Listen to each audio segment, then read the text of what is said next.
नमस्कार दोस्तों, जय हिंद, वंदे मातरम। आप सभी का वेलकम, अभिनंदन है टीटी फैमिली शिक्षकों के परिवार जायसवाल कोचिंग सेंटर पर। पावर्ड बाई शिक्षा ही प्रकाश है। शिक्षा में ज्ञान देती है, संस्कार देती है। आई यही शिक्षा का प्रचार प्रसार करना है। आफ्टर सिलेक्शन आफ्टर शिक्षक भर्ती में 101% जो है सिलेक्शन पाने की बात कर रहे हैं। चलिए, ईवीएस की क्लास शुरुआत कर दी गई है, स्टार्ट कर दी गई है आपके एनसीईआरटी वेस्ट। जी हाँ, ये क्लास नंबर प्रथम करेंगे और क्लास नंबर फर्स्ट में हम टॉप 20 क्वेश्चंस करेंगे। आपके सिलेबस के अकॉर्डिंग, जो सिलेबस दिया गया है उसके अकॉर्डिंग हम यहाँ पे क्लासेज वाइज स्टार्ट कर चुके हैं। आगामी टीटी एग्ज़ाम सीटेट जल्दी नोटिफिकेशन जुलाई में आने वाला है। रीट का जल्दी एग्ज़ाम होने वाला है। साथ ही साथ अदर जैसे भी टीटी एग्ज़ाम के नोटिफिकेशन होता है आपको इस फैमिली के माध्यम से, टीटी फैमिली के माध्यम से प्राप्त हो जाएगा। इसके पहले आज ही हमने बाल विकास सीडीपी की क्लास से शुरुआत कर चुकी है, जिसका आई बटन पे ऑलरेडी लिंक दे दिया गया है अगर आपने क्लास ज्वाइन नहीं किया है। चलिए देर न करते हुए क्लास को कंटिन्यू करते हैं, शुरुआत करते हैं टॉप 20 प्रश्नों के साथ। पहला प्रश्न आप लोगों के स्क्रीन पर है। घास भूमि क्षेत्र के पैतंत्र की खाद्य श्रृंखला में सबसे उच्च स्तर के उपभोक्ता होते हैं। शाकाहारी होते हैं, मांसाहारी होते हैं, जीवाणु होते हैं, या मांसाहारी या शाकाहारी दोनों होते हैं। सभी कमेंट कीजिएगा। देखिए साथियों, घास की बात कर रहे हैं। घास भूमि के परितंत्र, परितंत्र मतलब होता है चारों तरफ, एरिया जो होता है।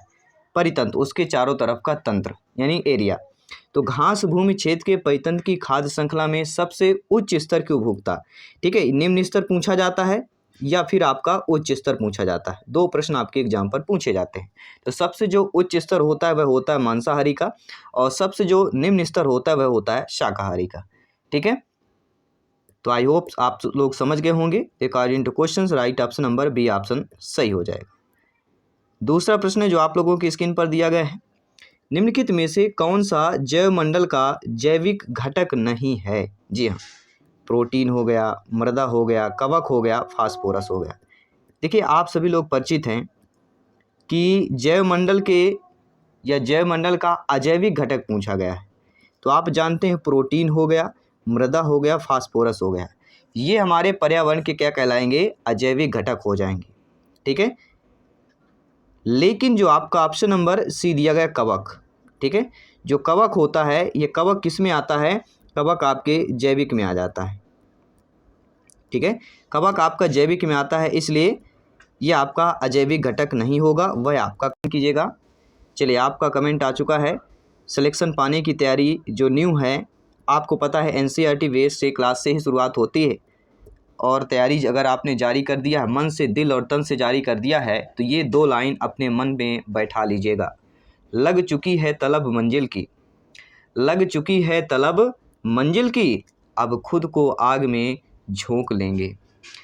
लग चुकी है तलब मंजिल की, अब खुद को आग में झोंक लेंगे।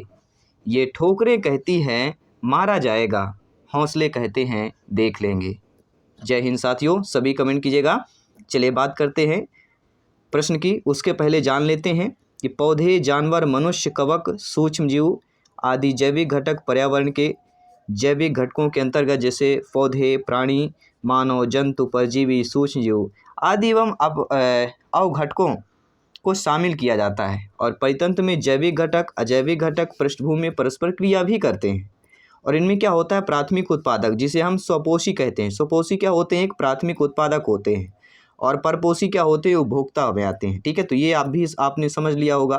ठीक है, जो स्वपोषी होता है वह प्राथमिक उत्पादक होता है, स्वयं पोषित करता है, लेकिन जो परपोषी होता है वह उपभोक्ता की श्रेणी पर आ जाता है।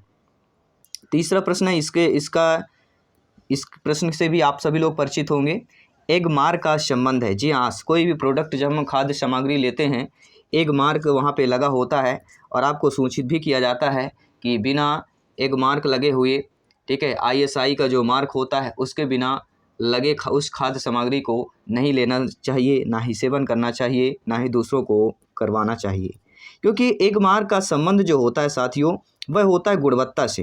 क्योंकि खाद्य सामग्री में एग मार्क जो, ठीक है, मार्क होता है, उससे ये पता चलता है हमारे लिए, स्वास्थ्य के लिए हानिकारक नहीं होगा, गुणवत्ता इसके लिए सही है। ठीक है, तो पहला ऑप्शन सही हो जाएगा। एक प्रमाण चिन्ह होता है। एग मार्क क्या है? एक प्रमाण चिन्ह है जो भारत में कृषि, खाद्य उत्पादों, पदार्थों पर लगाया जाता है। और जिन उत्पादों पर एग मार्क लगा होता है उनके बारे में आशा की जाती है कि वे उत्पाद कुछ निर्धारित मानकों पर खरे उतरेंगे और ये मानक भारत सरकार के विपणन तथा निरीक्षण निदेशालय द्वारा अनुमोदित होते हैं। तो ये भी जान लीजिएगा कि जो एक मार्क है, ये जो मानक है भारत सरकार के किस विभाग के द्वारा, तो विपणन तथा निरीक्षण निदेशालय द्वारा अनुमोदित होते हैं। चौथा प्रश्न है, पारिस्थितिक तंत्र में ऊर्जा का जो प्रमुख स्रोत होता है वह क्या होता है?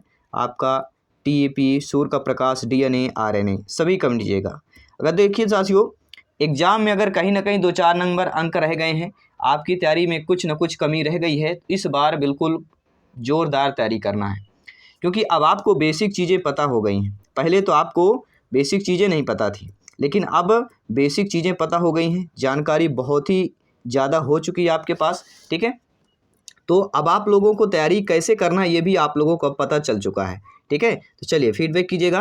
पारिस्थितिक तंत्र अर्थात इकोसिस्टम में ऊर्जा का जो प्रमुख स्रोत होता है, सभी परिचित होंगे, सूर्य के प्रकाश। सन ऑफ सरदार की बात करेंगे। किसकी बात करें साथियों? सन ऑफ सरदार की बात करेंगे। जैसे सुबह उठते हैं, कुछ किरणें हमारे ऊपर पड़ती हैं, जो विटामिन डी का स्रोत भी हमारी बनती हैं। ठीक है, सूर्य जो होता है जीवों और पारिस्थितिक तंत्र के लिए ऊर्जा का प्रमुख स्रोत है, जिसका वे एक हिस्सा होता है। सूर्य की रोशनी पौधे, शैवाल, साइनोबैक्टीरिया को कार्बन डाइऑक्साइड और पानी को कार्बोहाइड्रेट जैसे कार्बनिक यौगिक में परिवर्तित करने के लिए प्रकाश संश्लेषण का उपयोग करने की अनुमति देती है। पौधे को तब प्राथमिक उपभोक्ताओं द्वारा खाया जाता है जो बदले में द्वितीयक उपभोक्ता द्वारा खाए जाते हैं। ये लाइन समझ लीजिएगा। पौधे को तब प्राथमिक उपभोक्ताओं द्वारा खाया जाता है जो बदले में द्वितीयक उपभोक्ता द्वारा खाए जाते हैं। और इसी तरह क्या होता है, प्रत्येक चरण में मूल रूप से सूर्य द्वारा उत्सर्जित ऊर्जा का उपभोग किया जाता है, लेकिन वह ऊर्जा भी प्रत्येक चरण के साथ समाप्त हो जाती है, क्योंकि पशु अपनी समान गतिविधियों के लिए अपने द्वारा खाए जाने वाले खाद्य पदार्थों में निहित ऊर्जा का 90% उपयोग करते हैं और यह अगली खपत के लिए उपलब्ध मूल ऊर्जा का 10% शेष रहता है। तो 10% का नियम किसने दिया था? खाद्य से संबंधित है, ये कई बार पूछा गया है, सभी कमेंट करके बताइएगा। ठीक है, तो इस प्रकार जो है सूर्य पारिस्थितिक तंत्र में स्थिर रहता है या स्थिर रखता है, सभी कमेंट करके बताइएगा। 10% का नियम जो है किसने दिया था? जी हाँ, 5वां प्रश्न आ चुका है साथियों। भू पारिस्थितिक तंत्र में ऊर्जा को जो महत्वपूर्ण स्रोत होता है, सभी परिचित होंगे। सन ऑफ सरदार, सूर्य की बात करेंगे। जी हाँ साथियों, ना चंद्रमा, न पृथ्वी, न शुक्र, ओनली ऑफ सूर्य। देखिए सूर्य यहाँ पे क्या है, सभी लोग बताइएगा। सूर्य एक तारा है। क्या यहाँ पे? सूर्य एक तारा है और सभी पृथ्वी, चंद्रमा, शुक्र, तो आप सभी परिचित हैं। पृथ्वी और शुक्र ये क्या है? ये 2 हमारे ग्रह हैं और चंद्रमा एक उपग्रह है, जो कि पृथ्वी की इकलौती उपग्रह चंद्रमा है। नोट कर लीजिएगा। सभी कमेंट करके बताइएगा किस ग्रह के सबसे ज़्यादा चंद्रमा हैं या किस ग्रह के सबसे ज़्यादा उपग्रह हैं, सभी कमेंट करके बताइएगा। बहुत ही अच्छा प्रश्न है। किसी खाद्य श्रृंखला में शाकाहारी क्या होते हैं साथियों? सभी परिचित होंगे। खाद्य श्रृंखला से, खाद्य जाल से एक प्रश्न जरूर आता है। तो किसी खाद्य श्रृंखला में जो शाकाहारी होते हैं, प्राथमिक उत्पादक, प्राथमिक उपभोक्ता होते हैं, द्वितीयक उपभोक्ता होते हैं या अपघटनकर्ता होते हैं। देखिए खाद्य श्रृंखला में जो शाकाहारी होता है, शाकाहारी होगा मतलब पेड़ पौधे पत्तियां खाएगा, और पेड़ पौधे पत्तियां खाएगा मतलब वह प्राथमिक उपभोक्ता होगा, क्योंकि प्राथमिक उत्पादक ही पेड़ पौधे पत्तियां होती हैं और उसका सेवन करने वाला प्राथमिक उपभोक्ता कहलाता है। और जो उसको सेवन करता है, जैसे टिड्डा हो गया, हाथी हो गया, हिरण हो गया, इसको जो सेवन करते हैं वह कहलाते हैं द्वितीयक उपभोक्ता। और फिर इसको जो सेवन करने वाले होते हैं, ठीक है, वो कहलाता है तृतीयक या मांसाहारी कैटेगरी पर आ जाता है। ठीक है, या शीर्ष पिरामिड पर कहला जाता है। देखिए खाद्य श्रृंखला के आधार पर उत्पादों का प्राधिकार, उत्पादों के बाद पहले होता है प्राथमिक उपभोक्ता, द्वितीयक उपभोक्ता, तृतीयक उपभोक्ता, जैव घटक। कोयल की आवाज़ आप सभी लोग सुन रहे हैं, यानी कि यह प्रश्न बहुत ही इंपॉर्टेंट है। जैसे कोयल की मीठी बोली होती है, मनमोहक होती है, उसी प्रकार यह प्रश्न भी है। अर्थात खाद्य जल से आगामी एग्जाम में यह प्रश्न रखा हुआ है, नोट कर लीजिएगा। ठीक है, वे प्राथमिक उपभोक्ताओं की स्थिति की पर जो है प्राधिकार कर लेते हैं। उदाहरण जैसे गाय, बकरी, हिरन, टिड्डा इत्यादि की बात करें। 7वां प्रश्न साथियों, जब मोर सांप को खाता है, सांप कीड़ों को खाता है और कीड़े हरे पौधे को खाते हैं, तो मोर का जो पोषण तल होता है वह सभी परिचित होंगे। देखिए यहाँ पे क्या कह रहा है प्रश्न, प्रश्न यह कह रहा है मोर किसको खा रहा है, सांप को खा रहा है। मतलब उच्च जो है आपका मोर हो जाएगा, उच्च नीचे आ रहा है, ऊपर से नीचे आ रही है गाड़ी, ठीक है। और सांप किसको खा रहा है, ये हो गया सांप। सांप किसको खा रहा है, कीड़ों को खा रहा है, ठीक है। और कीड़े किसके खा रहे हैं, पेड़ पौधे, हरे पौधे खा रहा है। तो मोर का जो पोषण स्तर कहलाएगा वह शीर्ष पिरामिड पर कहला जाएगा, ठीक है, अर्थात खाद्य पिरामिड के शीर्ष पर कहला जाएगा। डी ऑप्शन सही हो जाएगा। अगला प्रश्न है जब एक जीव लाभ लेता है बगैर दूसरे सहजीवी जीव को प्रभावित किए तो साथियों क्या कहलाता है। आप सभी परिचित होंगे कि जब एक जीव लाभ लेता है बगैर दूसरे सहवासी जीव को प्रभावित किए तो वह सभी जानते हैं वह कहलाता है आपका सहभोजी। जी हाँ साथियों, जब एक जीव लाभ ले बगैर दूसरे को प्रभावित करे हुए, ठीक है, दूसरे को सहवासी जीव को प्रभावित किए हुए तो वह कहलाता है सहभोजी, ठीक है। सहभोजिता उस प्रक्रिया को कहते हैं या उस प्रक्रिया को कहा जाता है जिसमें दो प्राणियों के मध्य आपसी सामंजस्य एवं समझ से एक साथ रहन और भोजन करना शामिल होता है।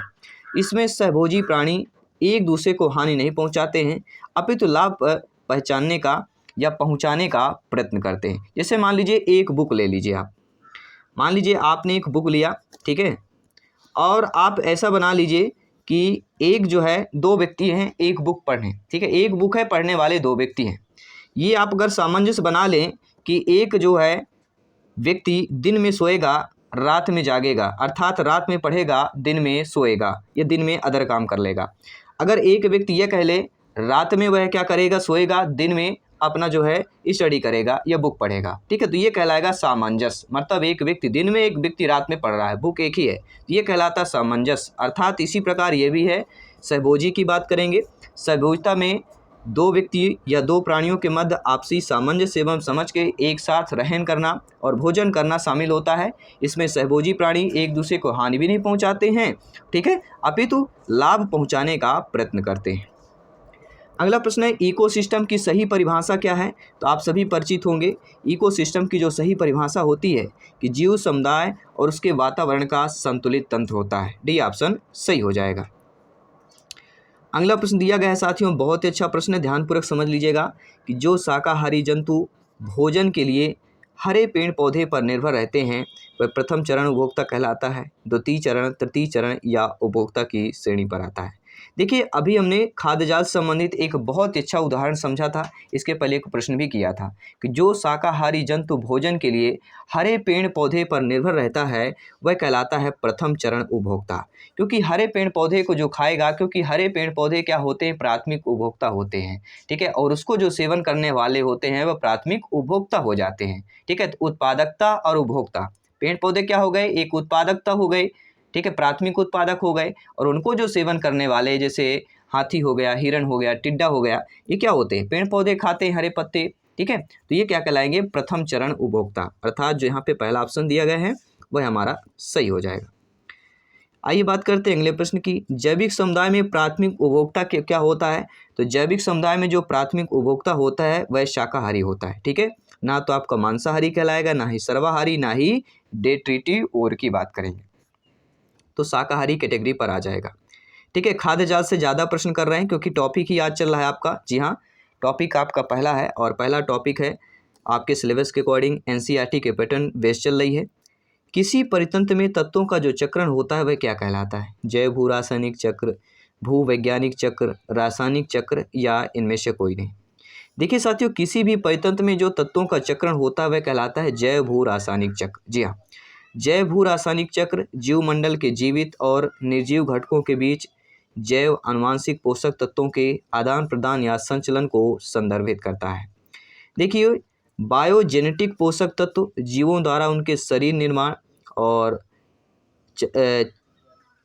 चयापचय के लिए अभीष्ट आवश्यक तत्व है जो पृथ्वी द्वारा प्रदान किए जाते हैं और जीवों की मृत्यु के बाद और जानवरों के मूल मलमूत्र के माध्यम से पृथ्वी पर लौट आते हैं। जैव भू रासायनिक चक्र शब्द एक संकुचन है। क्या है, जैव भू रासायनिक शब्द एक संकुचन है जो प्रत्येक चक्र के जैविक, भूवैज्ञानिक और रासायनिक पहलुओं पर विचार करने को संदर्भित करता है। कुछ जैव भू रासायनिक चक्र हैं, जैसे जल चक्र या जल विज्ञान चक्र, कार्बन चक्र हो गया, नाइट्रोजन चक्र हो गया, ऑक्सीजन चक्र हो गया। सबसे ज़्यादा आपने कार्बन, नाइट्रोजन और जल या जल विज्ञान चक्र सुना होगा। नाइट्रोजन चक्र काफ़ी बार आपके सीटेट में पूछा भी गया प्रश्न है, ठीक है। चलिए अगला प्रश्न है, खाद्य श्रृंखला के परस्पर समूह को कहा जाता है। तो खाद्य श्रृंखला के परस्पर समूह को खाद्य जाल कहा जाता है। सी ऑप्शन यहाँ पर सही हो जाएगा। देखिए, खाद्य जाल जो होता है किसी परितंत्र में एक दूसरे से संयोजित खाद्य श्रृंखलाओं का एक नेटवर्क है। एक जंतु विभिन्न खाद्य श्रृंखलाओं का सदस्य हो सकता है। उदाहरण के लिए एक पौधा एक ही समय में अनेक शाक भक्षियों का भोजन हो सकता है। एक पौधा जो है एक ही समय में अनेक शाक भक्षी मतलब क्या हो गए, जो पेड़ पौधे पत्ते खाते हैं वो शाक भक्षी कहलाते हैं। तो एक पौधा एक ही समय में अनेक शाक भक्षियों का भोजन हो सकता है, जैसे घास पर खरगोश अथवा टिड्डा, बकरी अथवा सभी निर्भर रहते हैं। अगला प्रश्न स्क्रीन पर है, सभी कमेंट कीजिएगा। प्रत्येक भाई बहन गृहिणी जिनका सपना है टीटी एग्जाम को फतेह करना, सिलेक्शन को 101% पक्का करना। जी हाँ, जायसवाल सर आप सभी का अभिनंदन, स्वागत करते हैं आपके टीटी फैमिली पर। अगला प्रश्न है, निम्नलिखित में से कौन जो है सर्वाधिक उत्पादक पारिस्थितिक तंत्र है। तो सर्वाधिक उत्पादक पूछा जा रहा है, ठीक है, ये पॉइंट नोट कर लीजिएगा। सर्वाधिक उत्पादक पारिस्थितिकी तंत्र अर्थात सर्वाधिक उत्पादक इकोसिस्टम में जो कहलाता है वह आपका उष्णकटिबंधीय वर्षावन हो जाएगा, टुंड्रा हो जाएगा, सवाना हो जाएगा या मरुस्थल हो जाएगा। तो सभी परिचित होंगे, जैसा हम पिछले क्लास में कर चुके हैं, पिछले ईयर की क्लास में कर चुके हैं। सर्वाधिक उत्पादक पारिस्थितिक तंत्र जो कहलाता है वह उष्णकटिबंधीय वर्षावन कहला जाएगा, ठीक है। चलिए अगला प्रश्न है, पर्यावरण की जो परिभाषा होती है वह क्या होती है। तो सभी परिचित होंगे, पर्यावरण की जो परिभाषा है एबायोटिक एवं बायोटिक घटक अर्थात जैविक और अजैविक घटक की बात करेंगे। पहला ऑप्शन सही हो जाएगा। पारिस्थितिक तंत्र के घटक में प्रत्येक पारिस्थितिक तंत्र जैसे स्थलीय, जलीय, कृत्रिम प्रकार की संरचना दो प्रकार के घटकों से होती है। एक होता है जैविक घटक या जीवी घटक जिसे हम बायोटिक कंपोनेंट्स कहते हैं। दूसरा होता है आपका अजैविक या अजीवी घटक जिसे हम एबायोटिक कंपोनेंट्स कहते हैं, ठीक है। तो बायोटिक एबायोटिक आपने समझ लिया। बायोटिक मतलब होता है जैविक या जीवी घटक और एबायोटिक मतलब होता है अजैविक या अजीवी घटक की बात करेंगे। आइए बात कर लेते हैं अगले प्रश्न की। 16वां प्रश्न जो स्क्रीन पर है, सारे पीडीएफ फाइल नोट्स आपको ऑलरेडी टेलीग्राम पर मिल जाएंगे। टेलीग्राम पर लिंक दे दिया गया या सर्च कर सकते हैं जायसवाल कोचिंग सेंटर, और इंस्टाग्राम फेसबुक पेज से जरूर अपने टीटी फैमिली से जुड़ जाइएगा, लिंक आपको ऑलरेडी दे दिया गया है। अगला प्रश्न है, किसी एक प्राणी को किसान का मित्र कहा जाता है। सभी परिचित होंगे, लगभग 99% यह आपके एग्जाम पर पूछा गया प्रश्न है। हम बात करेंगे केचुए की। जी हाँ साथियों, केचुआ जो है एक ऐसा प्राणी है जो किसान का मित्र कहा जाता है। बी ऑप्शन यहाँ पर सही कर लीजिएगा। अगला प्रश्न है, निम्नलिखित में से कौन द्वितीय श्रेणी का उपभोक्ता है। सभी परिचित बताइएगा। देखिए, जो हाथी हो गया, बकरी हो गया, ये क्या कहलाएंगे, ये प्राथमिक उपभोक्ता की श्रेणी पर आएंगे क्योंकि ये हरे पेड़ पौधे खाते हैं। और जो आपका सर्प होता है, सांप, ये किनको खाता है, कीड़े मकोड़े खाता है। कीड़े मकोड़े किसको खाते हैं, पेड़ पौधों को, तो पत्तियों को खाते हैं, चारा खाते हैं, तो वो प्राथमिक उपभोक्ता हो गए। और कीड़े मकोड़ों को खाता है सांप, सांप होगा यहाँ पे द्वितीय उपभोक्ता। यही तो प्रश्न पूछ रहा है कि द्वितीय श्रेणी का उपभोक्ता कौन होगा, तो सांप हो जाएगा, ठीक है। तो यहाँ पे बी ऑप्शन आप लोगों का सही हो जाएगा। अगला प्रश्न है, कृत्रिम वर्षा के लिए मेघ बीजन के लिए जो प्रयुक्त जो रसायन होती है वह सिल्वर नाइट्रेट है, पोटेशियम ब्रोमाइड है, सिल्वर आयोडाइड है या पोटेशियम नाइट्रेट है, होता है, ठीक है। तो कन्फ्यूजन ये बिल्कुल नहीं रहना है, क्योंकि कन्फ्यूजन जो होता है तो वही कन्फ्यूजन में हम तुक्का मारते हैं, क्योंकि तुक्का मतलब होता है आपको पता है 50-50%। तुक्का मतलब ये नहीं होता कि आपको बिल्कुल नहीं पता होता है 50-50% पता होता है कि ये होगा, उसको हम क्या कहते हैं, तुक्का बोल देते हैं, ठीक है। यानी कहीं ना कहीं हमने पढ़ा है, लेकिन एक, ठीक है, एक श्योर हम नहीं हैं कि ये हमारा प्रश्न 100% ये वाला ऑप्शन सही, उसमें हम तुक्का मारते हैं, ठीक है। तो तुक्का मारना यही होता है, हमारा पुराना पढ़ा हुआ ज्ञान को पूरी तरह से हम उस समय सामने अपने माइंड पर रिप्रेजेंट नहीं कर पाते हैं, ठीक है। तो कृत्रिम वर्षा के लिए मेघ बीजन के लिए जो प्रयुक्त रसायन होता है वह होता है सिल्वर आयोडाइड होता है। जी हाँ, सिल्वर आयोडाइड को निर्धारित बादलों में प्रत्यारोपित करने के लिए हवाई जहाज, विस्फोटक, रॉकेट्स या गुब्बारे का प्रयोग किया जाता है। इस तकनीक को 1945 में विकसित किया गया था। प्रश्न आ जाया कि सिल्वर आयोडाइड या कृत्रिम वर्षा के लिए जो एक तकनीक है कब विकसित किया गया है, तो 1945 में विकसित किया गया था। और आज लगभग 40 देशों में, जी हाँ, आज वर्तमान में देखा जाए 20वीं सदी में लगभग 40 देशों में इसका प्रयोग हो रहा है। कृत्रिम वर्षा कराने के लिए इसकी प्रक्रिया सबसे अधिक प्रयोग किए जा रही है। ठीक है, ये प्रक्रिया जो हमने आपको बताया है, कौन सी? विस्फोटक रॉकेट्स के द्वारा गुब्बारे का प्रयोग किया जाता है या हवाई जहाज का प्रयोग किया जाता है। अगला प्रश्न साथियों है कि अन्य मृत जंतुओं पर निर्वाह करने वाले प्राणी को क्या कहते हैं? तो अन्य मृत जंतुओं पर निर्वाह करने वाले प्राणी को क्या कहा जाता है? स्कैवेंजर कहा जाता है, मेहतर कहा जाता है, जी हाँ, मेहतर भी कहा जाता है। अन्य मृत जंतुओं पर निर्वाह करने वाले प्राणी को मेहतर भी कहा जाता है, स्कैवेंजर भी कहा जाता है और मुर्दाखोर भी कहा जाता है। जी हाँ, क्या कहा जाता है? मुर्दाखोर। ये दोनों 3 पॉइंट को नोट कर लीजिएगा। जी हाँ, मुर्दाखोर हो गया, स्कैवेंजर हो गया और क्या? मेहतर। ये तीनों शब्द कहा जाता है अनमृत जंतुओं पर निर्वाह करने वाले प्राणी को कहा जाता है। देखिए साथियों, मैला ढोने वाले ऐसे जानवर जो मृत जीवों का उपभोग करते हैं, जो शिकार के अलावा अन्य कारणों से मर गए या अन्य शिकारियों द्वारा मारे गए। जबकि मैला ढोने का मतलब है आमतौर पर मांसाहारी भोजन करने वाले मांसाहारी लोगों से होता है। यह एक शाकाहारी भोजन व्यवहार भी है। मैला ढोने वाले मृत जानवरों और पौधों की सामग्री का सेवन करके पारिस्थितिकी तंत्र अर्थात इकोसिस्टम में महत्वपूर्ण भूमिका निभाते हैं। सफाई करने वालों द्वारा छोड़े गए अवशेषों को खाकर जी हाँ, डिकम्पोजर और डिटिटोवर्स इस प्रक्रिया को पूरा करते हैं। ठीक है, तो कौन सी प्रक्रिया है? ये प्रक्रिया को नोट कर लेना है। डिकम्पोजर हो गया और डिटिटोवर्स की बात करेंगे, ये प्रक्रिया नोट कर लीजिएगा। और टॉप 20 में से 20वां प्रश्न आ चुका है। इसके बाद आपके साथ हम मॉक क्वेश्चन भी करेंगे।